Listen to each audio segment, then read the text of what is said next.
Yo vi a Miguel en la clínica como nadie quiere ver a una persona que ama con toda su alma.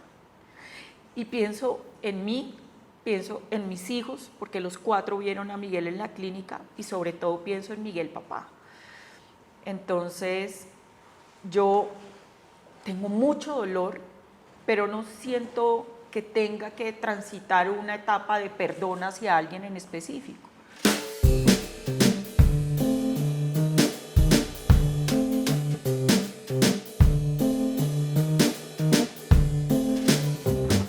Bueno, bienvenidos a un capítulo más de ¿Quién es quién? Hoy tenemos una invitada, una mujer guerrera, una mujer que ha mostrado un coraje increíble y que se ha dado a conocer por circunstancias muy difíciles, pero que ha sido un motor de no solo de una familia, sino de un hombre que dejó huella en este país, que sigue muy presente en la actualidad, en la política y sobre todo en el corazón de Colombia. Les estoy hablando de María Claudia Tarazona. María Claudia, bienvenida. Muchas gracias, Adri. Un gusto estar acá con ustedes. Bueno, sé que en esos espacios y el tiempo no siempre sana, porque el tiempo a veces también nos abre un poquito más esas heridas y esos dolores, pero te agradezco mucho que estés acá, porque en medio de todo esto, como lo he dicho, has sido una guerrera y una valiente, una persona que ha mostrado una fuerza admirable. Incluso a todos en algún momento nos pusiste a orar, nos pusiste a unirnos en una condición muy difícil, pero que hoy estamos ya en otro estadio, en otro momento, y que quiero primero entrar a quién es María Claudia. Porque María Claudia, cuando aparece en ese escenario, claro, habían, digamos, cortaban un poco como quién era María Claudia, la esposa de, la mamá de. Entonces yo sí hoy te invito a que me digas quién es María Claudia Tarazona, quién es esa mujer que vimos tan fuerte, tan aguerrida con todo un proceso tan difícil como muchas madres en Colombia lo han vivido, pero que tú lo viviste en carne propia. Bueno, pues muchas gracias por tus generosas palabras. Digamos que lo que tú decías en relación a cómo me di a conocer yo, digamos, en los meses del atentado de Miguel, los 2 meses posteriores que estuvo en la UCI, pues es el resultado de lo que yo he sido siempre. Es decir, yo tengo 46 años, soy abogada, tengo 3 hijas de mi primer matrimonio, Alejandro, que es de mi matrimonio con Miguel, y básicamente toda mi vida la he dedicado a mi familia, a mis hijos y a construir una historia, digamos, de pareja y de vida con Miguel. A nosotros nos unió la vocación de servicio, es algo que ha estado presente en mi vida a lo largo de los años, incluso mucho antes de conocer a Miguel. Digamos que eso ha sido lo que yo siento que me representa a mí, es la vocación de servicio, la vocación de ayudar, de estar presente en la vida de los demás, y adicionalmente eso es lo que he hecho yo en mi vida personal y profesional. Con mis hijos, pues estando ahí, yo siempre digo que yo soy mamá de profesión y el resto son mis hobbies, pero también estar uno al servicio de la vida de los hijos significa una gran capacidad de dar y de estar. Y eso fue lo que construimos y lo que nos unió con Miguel. Entonces, claro, él era la cara pública, él era la cara visible de todo el trabajo que hacíamos, pero por detrás había una, digamos, una gran complicidad y un gran trabajo mutuo entre los dos de lo que era pues nuestra vocación de servicio. Él desde lo público y yo pues desde los distintos sectores, pero siempre de la mano.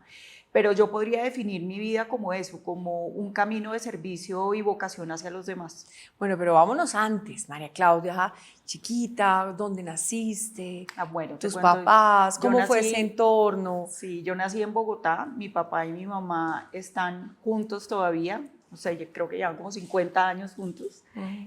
Tengo una hermana mayor y un hermano menor, y entre todos nos llevamos 10 y 11 meses. Entonces yo le digo a mi mamá, eso es como tener trillizos. Es total. Exacto, o sea, ni siquiera nos llevamos un año entre nosotros. Viví toda la vida con mi papá y mi mamá hasta que me casé con mi primer esposo, con el que tuve 3 hijas. Y ¿Estudiaste en Bogotá? estudié en Bogotá, después Colegio. estudié en el Colegio La Candelaria, colegio de niñas. Después me fui un año a vivir a Inglaterra. En esa época, digamos, los colegios, no todos los colegios eran bilingües y mis papás, bueno, usted tiene que hablar inglés. Entonces yo me gradué del colegio, me fui un año a vivir a Inglaterra, un pueblito divino al sur de Inglaterra que se llama Brighton. Estuve un año viviendo allá y regresé a estudiar Derecho. Y estudiando Derecho, me casé con Álvaro, mi primer esposo, un hombre maravilloso, un papá pues excepcional, y empecé a tener hijos. Entonces a medida que iba teniendo hijos, iba avanzando en mi carrera, pero también paraba. Yo decía, los 2 primeros años de vida tengo que parar y tengo que dedicarme a mis hijos, y ya cuando dejaba a la niña en el jardín, volvía y retomaba la universidad. Entonces, básicamente yo hice universidad y maternidad al tiempo. Yo me gradué mayor, me gradué con 3 hijas. Yo me llevaba a mis hijas a la universidad, ya se acuerdan, yo les llevaba unas maleticas con colores y libros y se sentaban al lado mío. Mis amigos de la universidad maravillosos, tengo unos recuerdos divinos porque me ayudaban ¿De mucho qué con universidad las te niñas, graduaste? de la Sergio Arboleda. Y además era maravilloso porque la Sergio tenía el horario de 7 de la mañana a 12 del día. Entonces yo iba a la universidad, mis hijas iban al jardín o al colegio, yo salía, las recogía, estaba en la tarde con mis hijas, por la noche estudiaba. La Sergio tiene una carga académica durísima, yo veía 12 materias, 11 materias, y yo me acostumbré a estudiar de noche. Yo dormía a las niñas y me sentaba a estudiar. Y digamos que así se desarrolla mi primera parte, digamos, de la vida adulta, siendo mamá muy joven. Yo me casé a los 22 años, a los 21 años, a los 22 tuve a María, mi primera hija. Entonces, digamos que yo, mi vida temprana en la universidad siempre estuvo combinada con la maternidad y pues obviamente con mi rol de esposa, con Álvaro, que vivimos unos años maravillosos, y bueno, ya tomamos la decisión más adelante de no seguir juntos. Pero digamos que eso fue como la parte inicial de mi vida profesional y como estudiante. Ok.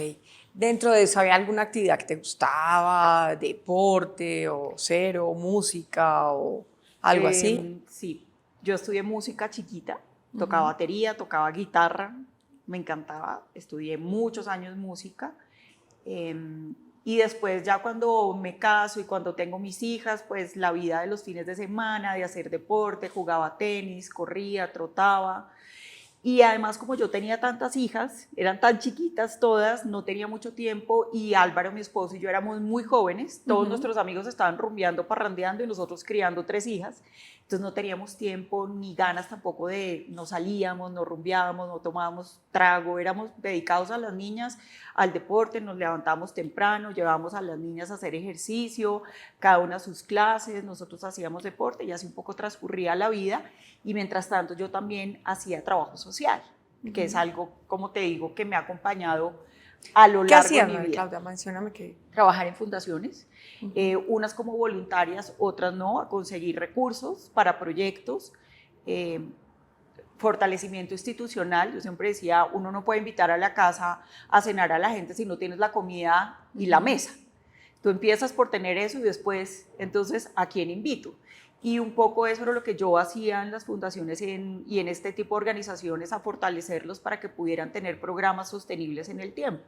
Y a eso me dediqué la mayor parte del tiempo. También emprendí, tuve negocios, me fue bien, yo soy súper comercial, entonces trabajé con Andrés Jaramillo cuando estaba montando Andrés DC Bogotá. Sí. Yo tenía una fábrica de cerámica, entonces le vendía todo a Andrés Chía, y cuando estaba montando Andrés DC también.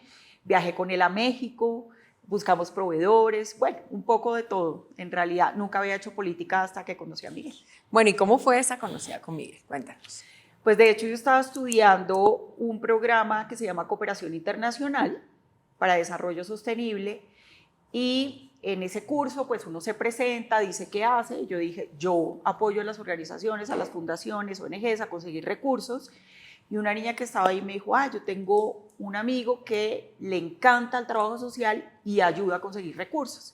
En esa época uno tenía, era BlackBerry, entonces me dijo, te voy a pasar el PIN, dame el PIN, no sé qué. Y entonces después ella me dijo, él es candidato al consejo. Y yo, uy, no. pues candidato al consejo con trabajo social, como que no me sonaba mucho la cosa. Además yo me imaginaba un concejal, un señor de 70 años, calvo, Sí. con gafas, barrigón, pues nunca me imaginé que era una persona joven. Y me dice, se llama Miguel Uribe Turbay. Entonces a mí el Turbay me sonaba como a los Turbay, ¿no? A Julio César Turbay. No, yo no tenía ni idea ni quién era Miguel, nada. Yo tenía un programa de unos niños que iban a viajar a un campo de verano a conocer el mar y me faltaban recursos para poder completar el programa. Entonces, finalmente decidí escribirle a Miguel, esto fue en diciembre del 2010, le escribo a Miguel y le digo, hola, mira, me dieron tu número, nos podríamos ver, quiero contarte de mi proyecto, y él me dijo, ay, a mí también me habló Andrea de ti, quiero contarte también de mi proyecto. Nos vimos en Noma de la 93, y cuando llega Miguel, pues imagínate si con 39 años tenía cara de niño, pues a los 23, que es la edad que tiene mi hija ahora, te podrás imaginar, un bebé. Entonces llega y yo, ¿y tú eres el que quiere ser concejal? Y me dijo, sí, yo, no puede ser.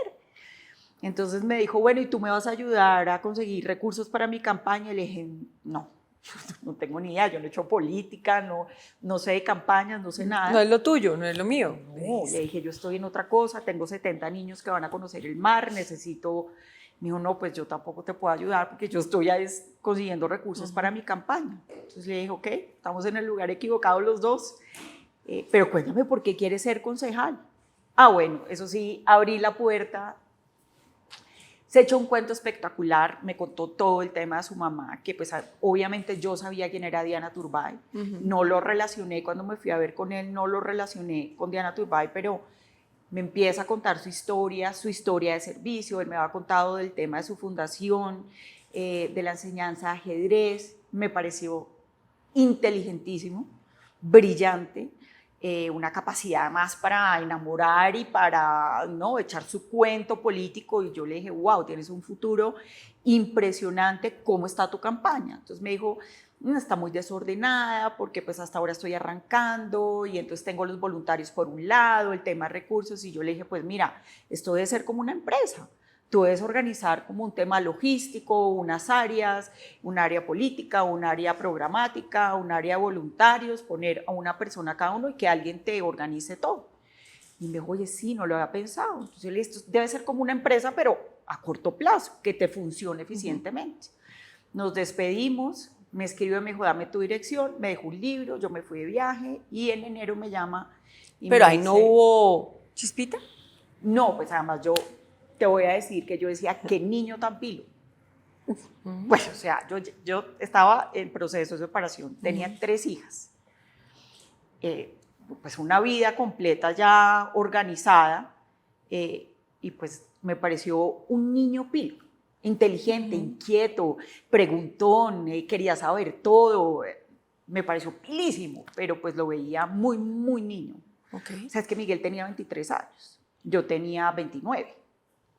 Yo le llevo a Miguel 6 años, le llevaba 6 años, sí, tenía 29 años. Entonces, claramente, pues a mí me pareció un niño pilo, pero chiquito. No, yo ahí realmente, pues como que no, simplemente dije, ojalá realmente haga política porque pelados como este es lo que necesita uno para que se haga buena política en el país. Claro. Y en enero me llama y me dice, oye, ayúdame con los voluntarios. Le dije, yo estaba ya en todo el tema de mi separación y todo ese rollo que pues era bastante difícil. Le dije, ok, te voy a ayudar. Y en te voy a ayudar, te voy a ayudar, te voy a ayudar. Un día me invitó a comer con su tía María Victoria Turbay y me dijo, queremos que seas la gerente de la campaña del consejo. Yo le dije, Miguel, yo pues no he hecho política. Me dijo, no, es que tú no tienes que hacer política, yo voy a hacer política. Y le dije, ok. Entonces yo te ayudo en la parte de la organización de la campaña y tú haces política y terminamos los dos haciendo política claramente, yo aprendiendo un montón de él y yo gerenciándole la campaña, y pues ganamos al consejo con una súper buena votación, una campaña divina, nos fue súper bien, súper organizada. O sea, gerenciaste la campaña, pero además entró a tu vida, se enamoraron. Ahí no, yo creo que él sí. Si él estuviera acá me estuviera diciendo que no, pero sí. Obviamente, sí, yo creo que Miguel veía en mí todo lo que él quería en una mujer.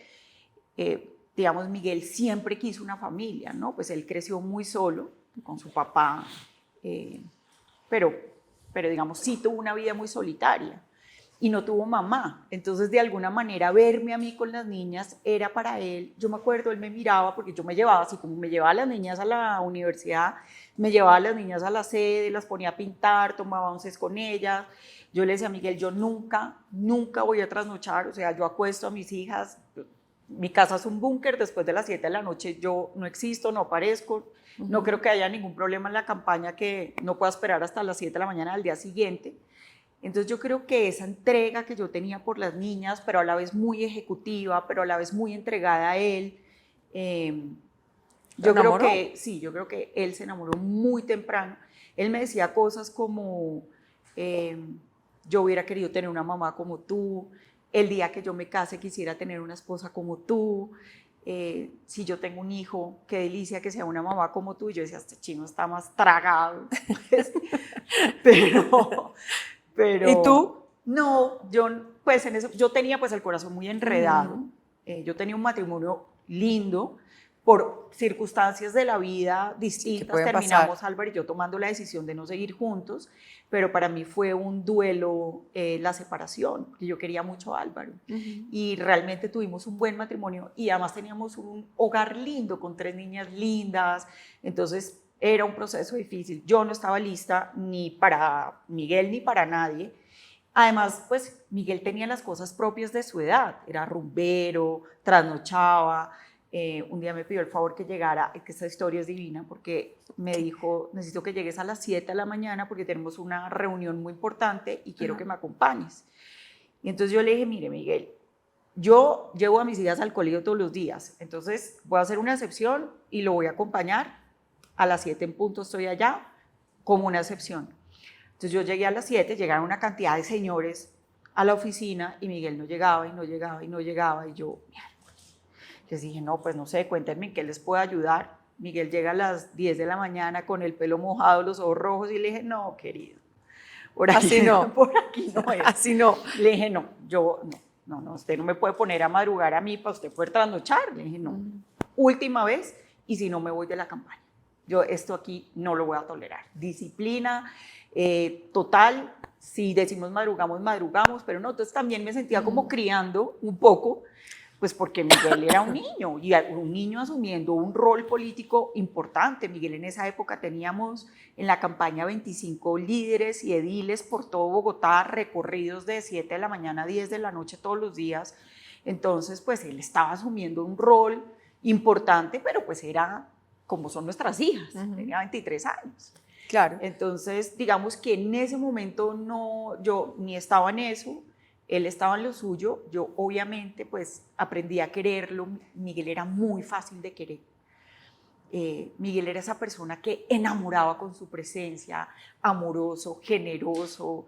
Yo me volví una persona muy importante en su campaña, no por ser solo la gerente, sino él no tomaba ninguna decisión que no fuera conmigo y su papá, por supuesto, que siempre estuvo presente durante esa campaña. El papá de Miguel y yo, súper amigos. Digamos que todas las decisiones las tomábamos Miguel, papá y yo en su oficina. Él tenía su oficina ahí en la sede. Pero yo me volví una persona muy importante para la vida de Miguel. Yo creo que ahí hicimos un lazo muy, muy fuerte. Yo me conecté emocionalmente mucho con Miguel. Yo decía, wow, esto es... O sea, yo decía, personas como esta, muy poco. Yo creo que era la primera vez que conocía... O sea, le apostaste completamente al ser humano que era Miguel, a la persona. Total, como ser humano, como amigo, como ¿Y en qué momento ya hay como ese enamoramiento que tú dices? Yo me separo ese año. Para mí, como te digo, fue un duelo. Yo en octubre le entrego a Miguel la campaña, la contabilidad. Ganaron. Todo, y yo pues dedicarme un poco también a reconstruir mi vida, mis hijas, ¿no? Pues unas niñas también golpeadas por el duelo de la separación. Y entonces yo me desaparezco un poco esos meses. Y Miguel muy insistente.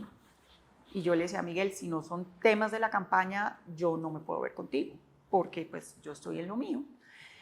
Y lo bloqueé en el celular, porque era muy intenso. Entonces, o sea, él sabía lo que quería. Sí. O sea, él desde el primer momento que te vio. Sí.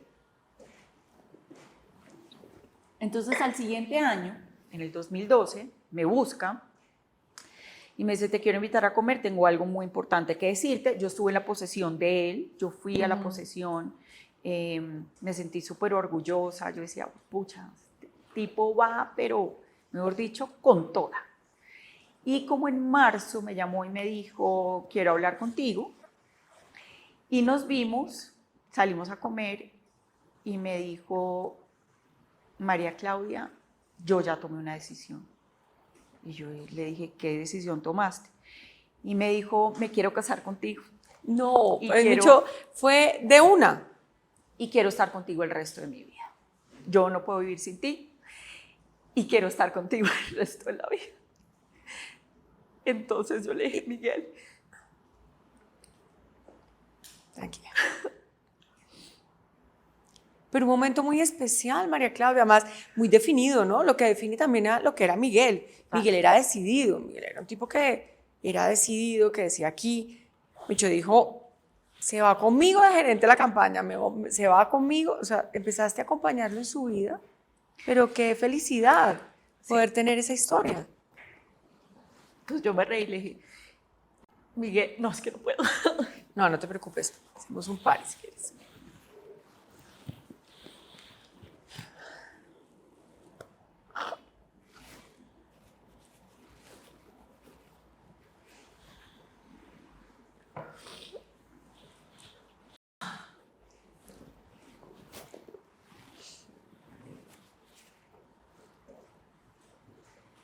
No, perdón. Ya, por favor. ¿Esto fue hace cuánto, María Claudia? Fue en el 2012. Imagínate. Qué historia tan linda.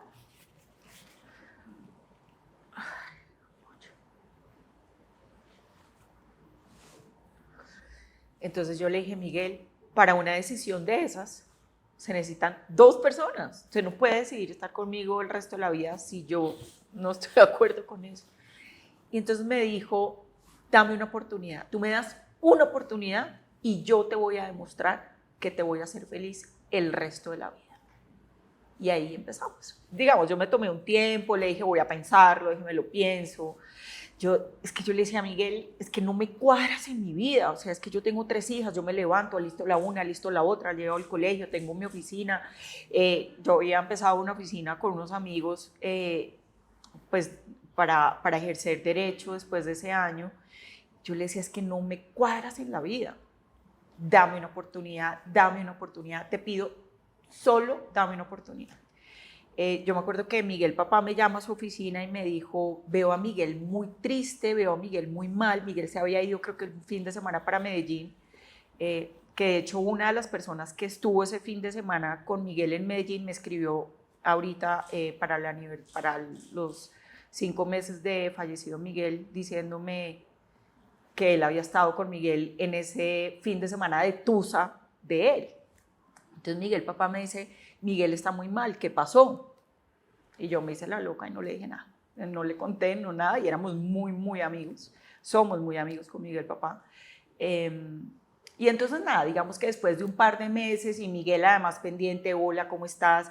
¿Ya te levantaste? ¿Cómo están las niñas? ¿Las llevaste al colegio? ¿Necesitas algo? ¿Quieres ir a almorzar? Es decir, yo hablé con mi mamá, me acuerdo, y le conté a mi mamá y me dijo, ¿por qué te vas a perder la oportunidad en la vida de que alguien te quiera así? Y yo, sin estar tan tragada de Miguel y sin estar, porque obviamente ya me había empezado a despertar cosas diferentes a una amistad, yo dije, ay, pues sí, qué rico que uno lo quieran así. Y la verdad, eso fue lo que yo viví en mi relación con Miguel. Y se dieron la oportunidad los dos. Y nos dimos la oportunidad. Y tus niñas, las No, integraste al tema. Claro, o sea, poco a poco, obviamente, pero fue muy especial porque Miguel, yo siempre digo que era como un parque de diversiones. Entonces Miguel pinta divino, canta divino, toca guitarra, toca piano, juega ajedrez, le encantan los juegos. Miguel era esa combinación maravillosa de una mente brillante y un hombre fabuloso, pero un niño. Entonces le encantaba jugar, ir a Disney, tú lo llevabas a un parque de diversiones y el más feliz de todo el parque era él. Entonces con las niñas eso era una combinación perfecta. paciente, les ayudaba a hacer las tareas y si había que dibujar, pintar, colorear, era un gran dibujante.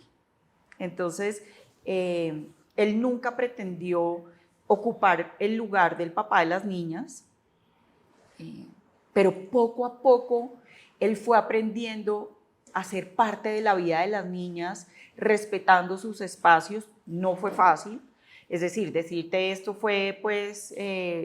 Sí, no, había definitivamente, pero había un trabajo de todos, todos pusieron lo sí, mejor por las niñas total. y al final el resultado No, es el amor y y el además cariño. Miguel estaba dispuesto, es decir, estaba dispuesto a que funcionara, estaba dispuesto a que funcionara. Y después quedas embarazada y tienes... Entonces después nos casamos, Miguel se va a vivir a nuestra casa, poco a poco, digamos, se iba quedando los fines de semana, un poco como para que las niñas fueran entendiendo, fue una transición, lo hicimos así, en el 2015 me propone matrimonio y nos casamos en el 2016 y bueno, y después una decisión, decidimos. Yo sabía obviamente que Miguel quería ser papá, eso lo hablamos desde el día 1. Miguel me dijo, quiero 3 hijos y le dije, no, bueno, yo 6 hijos y no va a tener, le doy 1. Pensamos en tener 1 o 2 hijos, pero en realidad fue Alejandro el niño más buscado, deseado. Fuimos al Milagroso de Buga a pedir por el embarazo para que se diera, para que saliera bien. Yo creo que no ha habido un ser humano más feliz en la vida el día que Miguel tuvo a Alejandro en sus brazos. El día más feliz de su vida, sin duda. Una historia difícil, ¿no? Porque Alejandro vive y repite un poco lo que su papá en algún momento vivió con su mamá. Pero porque esa imagen de Alejandro, de tus hijas, tuya, pues queda grabada en el corazón de los colombianos.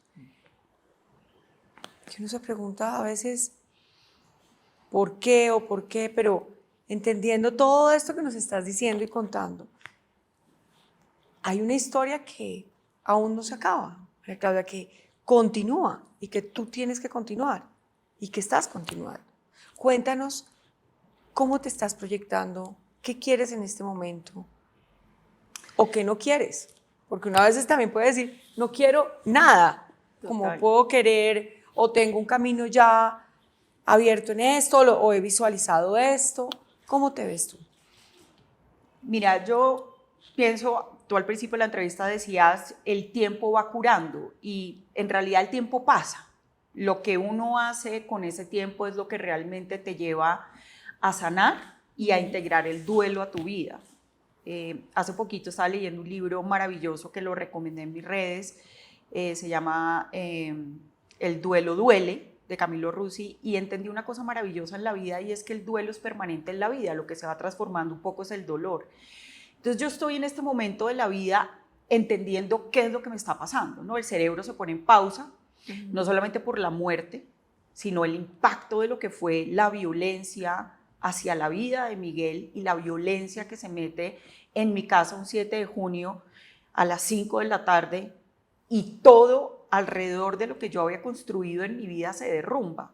Entonces, yo tengo una premisa y es lo importante y lo fundamental en la vida es lo que hay que cuidar y el resto ya veremos cómo transcurre. Hoy para mí es fortalecer a mis hijos, son 4, tienen 4 edades distintas en 4 momentos de sus vidas distintos en los que emocionalmente dependen de mí.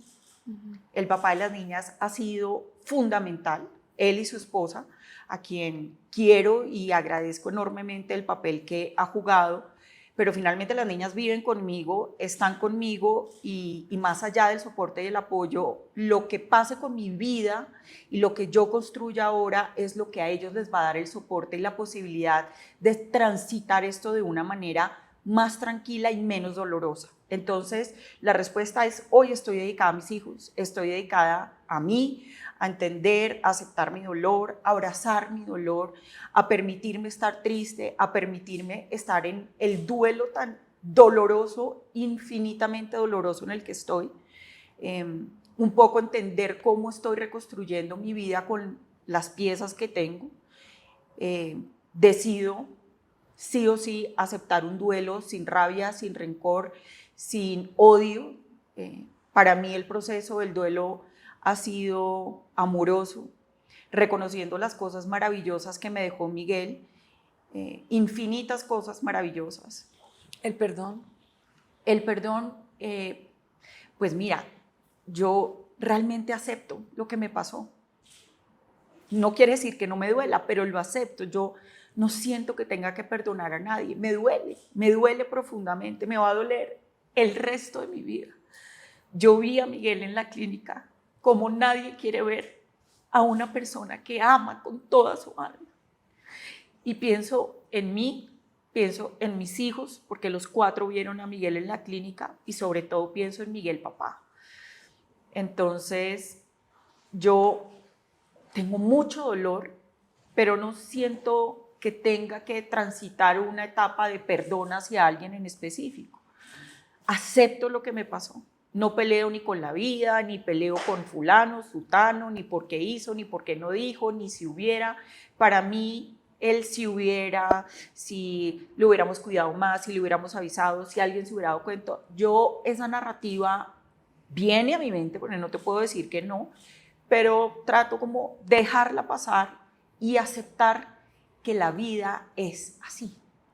Y no es lo que yo planeé, no es lo que yo quería para mí, para mi hijo Alejandro, que es el gran amor de mi vida, es el gran amor de la vida de mis hijas.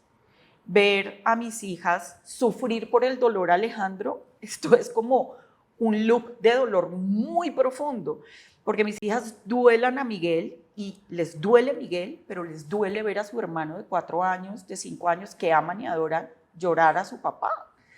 Entonces es muy doloroso, pero la vida es así. Y en la vida venimos a ganar y venimos a perder. Y nosotros tempranamente tuvimos una pérdida muy dolorosa, una pérdida irreparable, pero en este momento estoy enfocada a qué vamos a hacer con esa pérdida y cómo vamos a reconstruir nuestra vida a partir de esa pérdida. Y en eso estoy. ¿Qué quiero más adelante? Quiero servir, que es lo que siempre he hecho. Es el llamado que tengo yo en la vida con Miguel. Las personas que me conocen, con las que he trabajado, saben la profunda vocación que siento yo al servir a los demás. Siento que además es una responsabilidad que tengo con Miguel y con su legado. Lo que no sé es desde dónde lo voy a hacer. Si es desde lo público, desde lo privado. Quiero hacer una fundación, que fue algo que siempre soñamos con Miguel y lo hablamos un montón de veces. Siempre se nos atravesaba una campaña. Miguel me decía, voy a dejar de hacer campaña por un tiempo. Cuando perdió la alcaldía, yo 5, 4, 3, campaña al Senado. Eso era él, era su luz, era donde él brillaba, su pasión. Pero siempre decía, entonces, mientras no hago campaña, hacemos la fundación y tú te encargues de la fundación y después yo hago campaña. Y bueno, siempre una campaña de por medio. Pues imagínate, campaña a la presidencia. Pero siempre fue algo que tuvimos ahí, entonces puede ser la fundación. Yo creo que Miguel se murió hace 5 meses, está muy prematuro todo. Una de las cosas que he aprendido también en el duelo es tomar decisiones en duelo no es lo más aconsejable, porque tú tienes, mejor dicho, si tú te partes una pierna y vas a presentar un examen y no te has curado la pierna, el examen no va a salir bien, porque tienes un dolor inmenso. ¿Alguna decisión en ese duelo que tú digas, no la debí tomar? Porque es que mirar con espejo retrovisor es lo más fácil, ¿no? Pero mira que no he tomado ninguna decisión. Uno dice, no, es que si yo hubiera hecho, si yo hubiera esto, lo Mira, otro, yo la decisión y más importante en un momento tan duro, o sea, no, es que es muy difícil. Yo la decisión importante que tomé fue no haberme lanzado a nada y no haber hecho política. Eso fue una decisión que yo tomé muy temprano, pero era una decisión de no hacer, con lo cual estuvo bien. Y me siento... Que todo el mundo te empezó a buscar. Claro. O sea, esto era el desfile buscando a María Claudia Tarazona para que estuviera al ahí. Senado, o que yo debí o no debí ser la candidata a la presidencia, pero es lo que yo te digo, yo lo siento de esa manera. Si yo tengo un gran dolor que no me permite pensar con qué responsabilidad miro yo al país y me lanzo a seguir una causa y a tomar decisiones de país desde el Senado o desde una candidatura sin estar emocionalmente bien para hacerlo. Creo que no hubiera sido responsable ni de cara al país ni de cara a mis hijos, porque entonces pierden a Miguel, Alejandro pierde a su papá y su mamá en una tarima haciendo política, y lo más importante para Miguel, descuidado, porque es que el duelo necesita cuidado, el duelo necesita una pausa para sanar, que es realmente la función del dolor en el duelo, y es, aquí hay un desastre, aquí hay un golpe duro, hay que frenar, hay que parar y hay que cuidar. Entonces, esa es la decisión importante que yo tomo, no me arrepiento de eso, siento que la vida sigue. Esto es, ¿no? Se muere Miguel y es como si todo se fuera a acabar mañana, entonces hay que lanzarse ya, hay que hacer esto ya, no solo, digamos, con los ofrecimientos que a mí me hacían, sino pues de su equipo alrededor. De esto saco a papá Miguel, porque yo creo que él legítimamente tiene todo el derecho a tomar la decisión que tomó. Una persona que pierde a su hijo de la manera que él lo pierde no debe ser ni cuestionado, ni puede ser juzgado de ninguna manera. Yo soy la primera persona que lo apoyó y que le dijo que estaba bien que él se lanzara y que si esa era su decisión, yo iba a respetar su decisión. Pero el resto era como un afán, como si el nombre de Miguel o el legado de Miguel se fuera a agotar. Y yo creo que el legado de Miguel es no solamente por lo que hizo por el país y la forma que murió, sino por las enseñanzas que nos dejó en la vida. Yo siempre les digo a las personas que están alrededor de nosotros y que fueron parte del equipo de Miguel, no busquen a Miguel en una campaña, en un partido político, no busquen a Miguel en otras personas. Miguel está dentro de nosotros, en lo que sembró en cada uno de nosotros. Ahí es donde está el legado de Miguel. Y eso no se va a ir nunca. Miguel nos dejó dos cosas maravillosas a quienes tuvimos la fortuna y a quienes tuvimos el privilegio de ser parte de su vida. Uno, el amor inmenso. El amor tiene vida propia. El Papa Francisco, que yo quiero mucho y que me leí su libro, que además me parece un regalo maravilloso para la vida, se llama Esperanza. El Papa Francisco dice, el amor tiene vida propia. El amor no se muere con la muerte de alguien ni depende de esas circunstancias. Entonces, quienes amamos a Miguel y quienes tuvimos el privilegio de ser amados por Miguel, ese amor va a perdurar en el tiempo y ese es su legado. Y lo que sembró, lo que nos enseñó, lo que vimos en él, su fuerza, su lucha, su pasión, y que eso haya quedado sembrado en las personas que estuvimos alrededor, ahí es donde está su legado. No depende de una campaña, no depende de un partido, no depende de un puesto o un cargo político. Entonces hay que saber buscar en la muerte de alguien dónde está lo que verdaderamente perdura. Entonces a mí no me preocupa en lo absoluto no hacer política ahora, porque lo verdaderamente importante de Miguel no se va a agotar. Porque yo esté o no esté en el Senado, porque sea candidata a la presidencia o sea candidata a lo que sea. Eso no se va a agotar. Es mucho más profundo y trasciende el tiempo y trasciende la muerte de Miguel. Entonces, hoy estoy dedicada a lo importante, a lo que era realmente importante para Miguel, que eran sus hijos. No había nada que le importara más a Miguel, nada, que Alejandro, María, Emilia, Isabela, María Claudia y su papá Miguel. Nada. Entonces, en eso estoy. El jueves, antes de que Miguel se muriera, ese día él tuvo dos intervenciones, que son pues las que terminan en su muerte el lunes siguiente. Ese jueves, cuando se le iban a llevar a la cirugía, yo me acosté encima de él. Le dije, si llegó tu momento, yo estoy lista para hacerme cargo de lo que realmente a ti te importa. Y quiero que estés tranquilo, porque yo me voy a hacer cargo. Me voy a hacer cargo de las niñas, le voy a dar a Alejandro la vida que tú te soñaste para él. Voy a ser la mamá que tú querías para Alejandro, ahí voy a estar. Y te entrego mi amor y te entrego mi promesa absoluta que voy a estar con lo realmente importante para ti. Le di un beso, le dije, entrégate a Dios, entrégate, yo ya me entregué. Deja que Él tome el control, no tienes que luchar más. aquí voy a estar si vuelves, y si no, nos vamos a volver a encontrar. Y mientras tanto, yo me voy a ocupar. Fue un guerrero, ¿no? Y fue mi promesa, la tengo que cumplir. Y lo estoy haciendo. Y me siento orgullosa del lugar que estoy ocupando hoy en mi vida. Y definitivamente el pilar de esa familia, y seguramente lo que Miguel, cuando estuvo en entrevista conmigo, siempre te comenté que hablaba de ti, hablaba de sus hijos, de la importancia. María Claudia, dentro de todo este proceso, que es un duelo, y definitivamente el duelo, como tú lo has dicho, yo creo que un duelo no se agota, un duelo se transforma.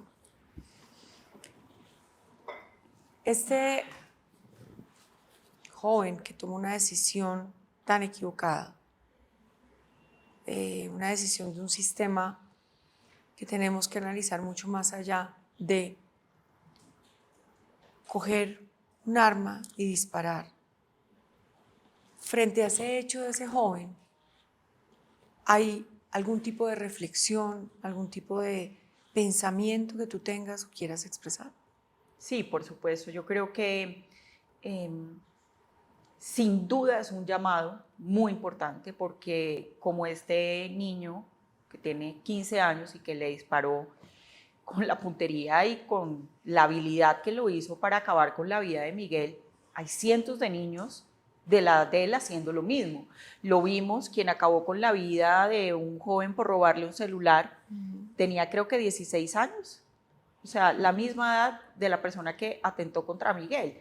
Entonces yo creo que sí es un llamado a revisar qué está pasando y qué estamos haciendo nosotros como sociedad y el papel del gobierno también en unos jóvenes que están expuestos a ser reclutados para hacer armas en un conflicto como el que estamos viviendo. Entonces antiguamente lo veíamos como el reclutamiento de niños en la guerrilla, ¿cierto? Los grupos al margen de la ley reclutaban niños y todo el mundo obviamente le parecía una cosa terrible y sigue pareciendo una cosa atroz reclutar niños en la guerrilla. Estos niños son reclutados de la misma manera.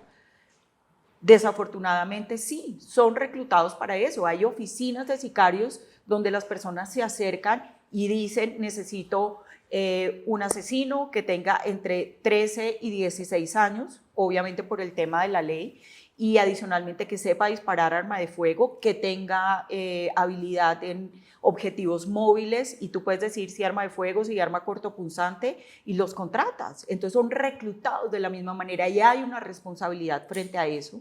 Yo creo que frente a la visión general de lo que está pasando en la sociedad, de lo que está pasando hoy con el conflicto, por supuesto hay una responsabilidad gigante.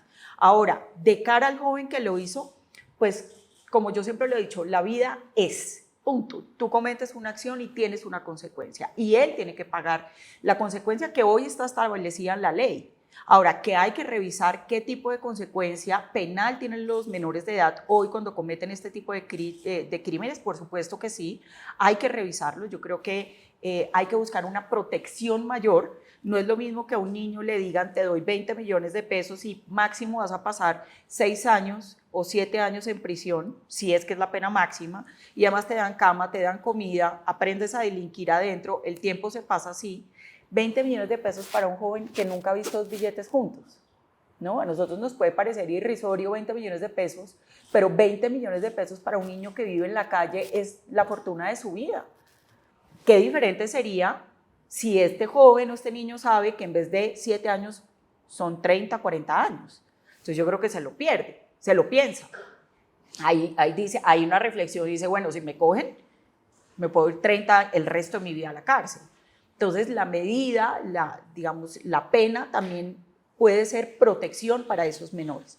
Y muchas cosas más, mucho más profundas, ¿no? Entonces son niños, pues obviamente que nunca han tenido una mirada compasiva en su vida. Son niños que jamás en su vida han tenido una educación. Para saber que matar es un delito, no tienes que haber tenido mayor educación en tu vida. Lo que sí te da la educación y el amor es el valor a la vida. Y ahí está la diferencia. Que este niño supiera que matar está mal, Por supuesto que lo sabía. A los 14 años, a los 15 años ya sabes que matar está mal. Alejandro tiene 5 y ya sabe que matar está mal. Pero el problema no está en la decisión de matar, sino en el valor que le das a la vida humana. Y eso te lo da el amor, eso te lo da la compasión, eso te le da una familia. Entonces, claro, es muy fácil juzgar y decir que se muera y que se pudra en una cárcel quien comete un delito como el que murió este joven, pero mirando hacia atrás, ¿qué clase de vida tuvo él? Y yo pienso como mamá y como ser humano, y compasivamente creo que una mirada de amor y una mirada compasiva pueden hacer mucho más que cualquier otra circunstancia en la vida.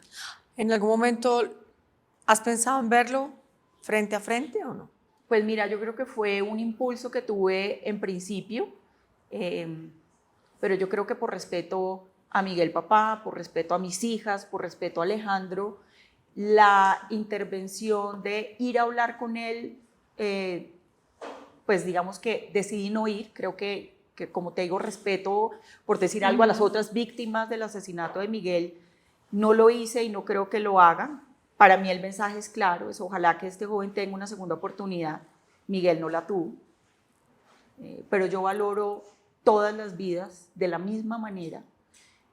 Yo no soy nadie y creo que no estaría bien decir que una vida tenga más valor o menos valor que la otra. Entonces yo creo que la vida de ese joven tiene un valor y espero que tenga una segunda oportunidad, y de alguna manera será sí o sí un propósito en mi vida, y de eso lo vamos a ver muy pronto. Yo creo que voy a trabajar por esos niños y esos jóvenes en el país, y creo que alguien tiene que pensar en ellos, y yo, después de lo que viví, quisiera que ninguna familia, ningún niño tuviera que hablar del asesinato de un ser querido a manos de un joven, a manos de nadie, en manos de la violencia. Pero yo creo que es muy doloroso cuando uno sabe que alguien que uno ama lo mató un niño de 15 años. Yo no quisiera que ninguna familia repitiera eso en Colombia, y si hay algo que yo pueda hacer y si mi esfuerzo en la vida puede contribuir a cambiar la vida de estos jóvenes, con todo mi amor y con toda mi entrega, así lo voy a hacer. ¿El Estado cómo ha estado? ¿Te ha acompañado? ¿El gobierno? Pues digamos que la parte de Fiscalía y Policía han hecho un trabajo maravilloso. Yo estoy muy agradecida con la señora fiscal, creo que han hecho una labor importante. Yo creo que pocas veces hemos visto en Colombia la celeridad de la justicia de la manera que se ha visto. Obviamente hago un llamado a que esto no se quede ahí, a que lleguemos a las instancias de saber quién fueron los determinadores de la muerte de Miguel, y sobre todo por una razón muy importante, y es: yo no quiero que Alejandro crezca con la tarea y el deber de esclarecer la muerte de su papá. No quiero. Es decir, yo creo que es suficiente dolor y suficiente trauma y suficientes con la pérdida para que además Alejandro tenga que crecer con esa responsabilidad. Creo que eso sí es una responsabilidad del Estado, y creo que el Estado tiene que responderle a Alejandro, a Miguel papá, a mis hijas, a mí y a todos los que somos víctimas de la muerte de Miguel. Pero digamos que han hecho una buena labor. Yo me siento, digamos, agradecida y satisfecha con eso. ¿Crees que la investigación ha avanzado y más? Ha avanzado, no lo suficiente para saber, como te digo, quiénes fueron los determinadores de la muerte de Miguel, pero confío y tengo la plena tranquilidad de que eso va a pasar. Yo creo que la señora fiscal está comprometida. Por parte del gobierno, pues claramente hay un distanciamiento que no tiene que ver además con el tema ideológico, si es que el gobierno es de izquierda o de derecha, pues evidentemente es un gobierno absolutamente desprestigiado, deshonroso, corrupto, que no ha hecho sino hacerle daño al país. No podría decir yo que puedo rescatar cosas que haya hecho este gobierno. De hecho, pues es el escenario perfecto para que cosas como las que le pasó a Miguel pasen y sucedan.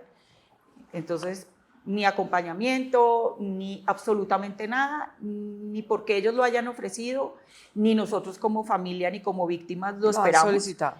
Yo creo que gente tan deshonrosa no debe tener nada que ver con la muerte de Miguel, y no hablo de ideología política, porque tengo amigos de izquierda, tengo gente con ideología completamente distinta a la de Miguel, que han sido absolutamente empáticos, amorosos, cercanos y con los que puedo compartir el dolor de la pérdida de Miguel.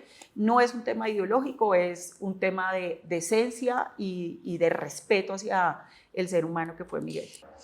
Bueno, María Claudia, aquí terminamos, digamos, la primera parte de nuestro programa. Vamos a continuar con esas cartas. Las cartas son unas cartas que tú vas a tomar, las escoges como tú quieras, siempre las mantienes boca abajo. Esta es tu cámara. Tú lees la carta, la volteas y lo que tú quieras hablar sobre esa palabra que aparece ahí. ¡Qué miedo! No, cero. Como en el orden que quieras. En el orden que tú quieras. Vamos a ver qué sale acá. Ay, Dios mío.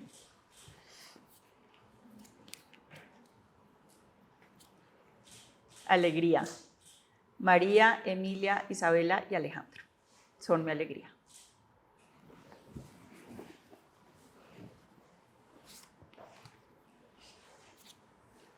Desafíos.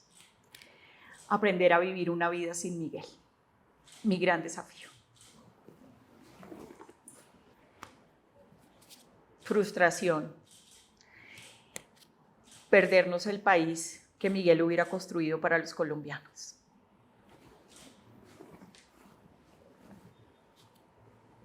Familia. La que construí con Miguel, con su papá, con Delia, y que va a durar para toda la vida.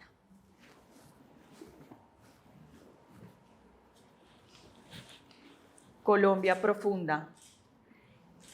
Diversidad, capacidad, empuje y berraquera. Paz. Cero impunidad, construcción, proceso y necesidad de liderazgo.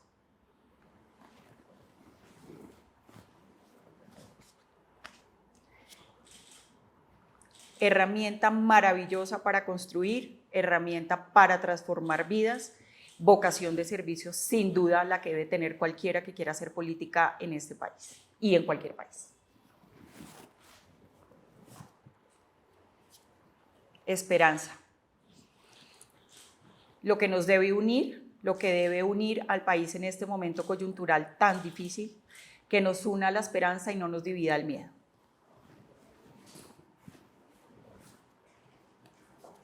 Amor.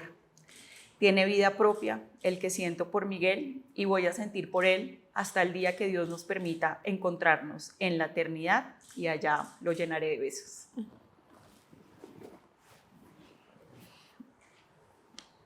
Futuro.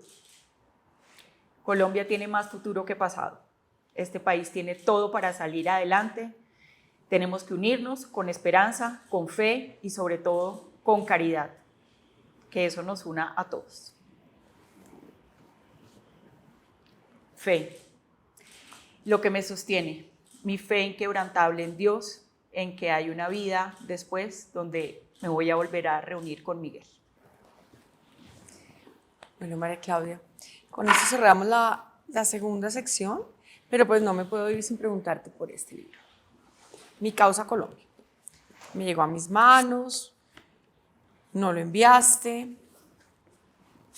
Dinos cómo invitamos a que la gente lea este libro. ¿Cuál es el propósito de este libro? Bueno, este libro es un gran regalo para quien lo vaya a leer por varias razones. Primero, cuenta una parte de la historia de Miguel que yo creo que él nunca habló públicamente, pero está escrita acá. Parte de su infancia, de sus miedos, de la soledad, del amor que tuvo con su papá y de cómo Miguel se crió con su papá y vivió una vida, digamos, de ausencia de su mamá tan difícil.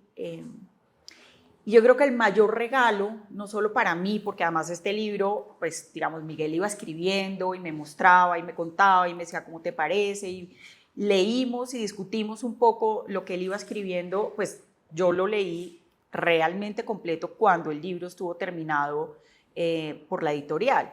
Entonces este libro es un regalo que Miguel me dejó a mí, a mis hijos y a todos los colombianos, porque está como alguien que vive una vida con tragedias, dolores, pérdidas y duelo, ¿no? Un duelo permanente que fue la muerte de su mamá, convierte todo eso en un gran propósito de vida.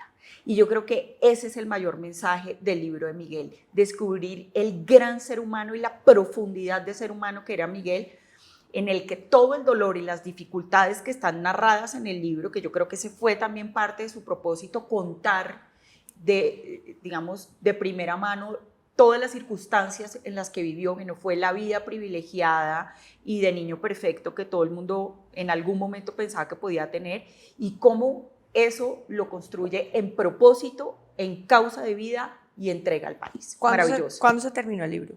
Mira, el libro realmente Miguel lo tenía prácticamente terminado. Nosotros el fin de semana anterior al atentado nos fuimos de viaje los dos.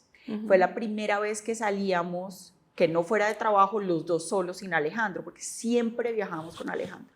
Yo creo que eso fue un regalo de Dios. Estuvimos 5 días los dos solos.